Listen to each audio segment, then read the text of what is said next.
ते म्हणत की माझी आई दररोज रांगोळी काढायची आणि रांगोळी काढताना ती दररोज पुसायची पण. मग जेव्हा मी आईला विचारलं की आई तू ही रांगोळी रोज पुसल्या जाते तरी तू काढते, तर ते म्हणजे त्यांची आई म्हणायची की माझा आनंद आहे, माझी आवड आहे आणि मग याची दखल कुणी घेतली नाही, पण माझं मन घेते. आणि आज माझी सुद्धा तशीच परिस्थिती झाली आहे त्या काळात. म्हणजे मला हे व्यासपीठ इथे उपलब्ध करून म्हणजे सन्माननीय व्यासपीठांच्या थ्रू मिळालेलं आहे.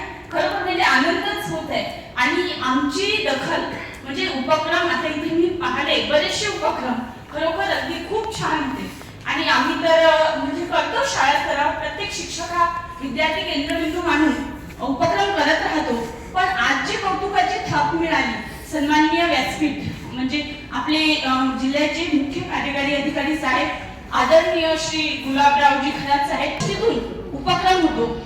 आणि तो उपक्रम म्हणजे आपण आपल्या कल्पकतेने केलेला म्हणजे आपल्यासाठी आणि विद्यार्थ्यांसाठी तो एक नवोपक्रम होईल. आणि मला तरी वाटते आज इथून जाणारा प्रत्येक शिक्षक हा नव्याने उभारी म्हणजे होती, आमच्यात जिद्दही होती, प्रेरणाही होती. पण आज जे काही मिळालं ना ते खरोखर खूप असं अलौकिक असं आहे आणि माझ्या आयुष्यातील मी हा अविस्मरणीय क्षण ठेवेन. आणि म्हणूनच जेव्हा सगळ्यांनी म्हटलं म्हणजे माझं दुसऱ्या लॉट मध्ये होतं, पण मला ते असं वाटलं की इथं मी व्यक्त व्हावं आणि म्हणून मी इथे आज प्रतिक्रियाच्या निमित्ताने व्यक्त झाली. तर